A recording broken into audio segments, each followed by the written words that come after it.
සුබ දවසක් මගේ පැටවුනේ. මගේ පුතේ ඔන්න අදත් ලස්සන කතන්දරයකුත් අරගෙන මං ආවා. ඔයාලා ලෑස්ති නේද? නැන්දගේ කතාව අහන්න. හ්ම්. අද කතන්දරේ ඉන්නේ පැටවුනේ ඔයාලා වගේම පුංචි ළමයෙක්. එයාගේ නම මොකද්ද දන්නවද? එයා තමයි බින්දු.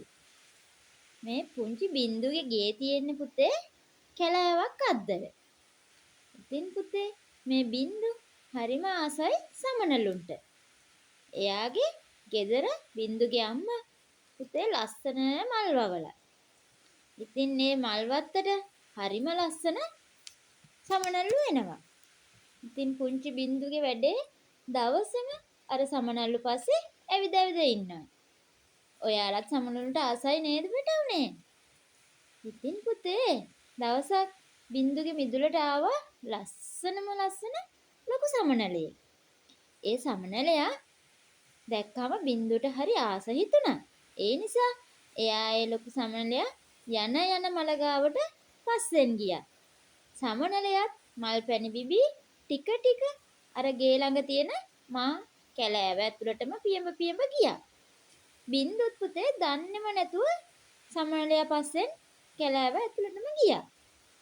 එකපාරටම අර සමනලයා ගස් වලට උඩින් පියඹලා බින්දුට පේන්නේ නැතිව ගියා. එතකොට තමයි වටපිට බලනකොට බින්දුට දැනුනේ එයා ඉන්නේ කැලෑව ඇතුලේ කියලා. ඉතින් පැටවුනේ පුංචි බින්දු හොඳටම බය වුණා. දැන් බින්දු ගෙදර යන්න පාර දන්නෙත් නෑනේ. ඉතින් එයා ඒ නිසා බය වෙලා හොඳටම අඬන්න ගත්තා. ඔන්න පැටවුනේ බින්දු අඬන සද්දේ මේ කැලෑවේ ඉන්න වනදෙවඟනට ඇහුණා. එයා බින්දුට ලං වෙලා ඇහුවා "ඇයි පැටියෝ ඔයා අඬන්නේ?" කියලා.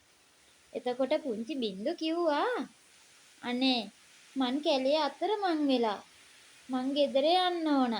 දැන් මගේ අම්මත් බය වෙලා මාව හොයනවා ඇති" කියලා පුතේ. ඉතින් අර වනදෙවඟන බින්දු ගැන දුක හිතිලා බින්දුව එක්කගෙන ආවා ගේ පේන මානෙට වෙනකම්. ඇවිත් කිව්වා "පැටියෝ අර පේන්නේ ඔයාගේ ගෙදර.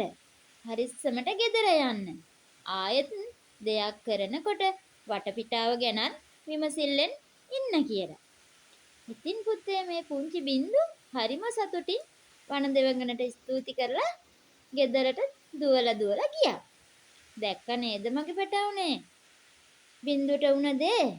මගේ පුංචි පුතාලත් ඒක පාඩමකට අරගෙන ඔයාලා මොනවා හරි කරනකොට වටපිටාව ගැනත් හොඳ විමසිල්ලෙන් ඉන්න. හොඳද? එහෙනම් පුතේ මං අදට ගිහින් එන්නම්. මගේ රෝස මල් ටික පරිස්සමට ඉන්න. බුදු සරණයි.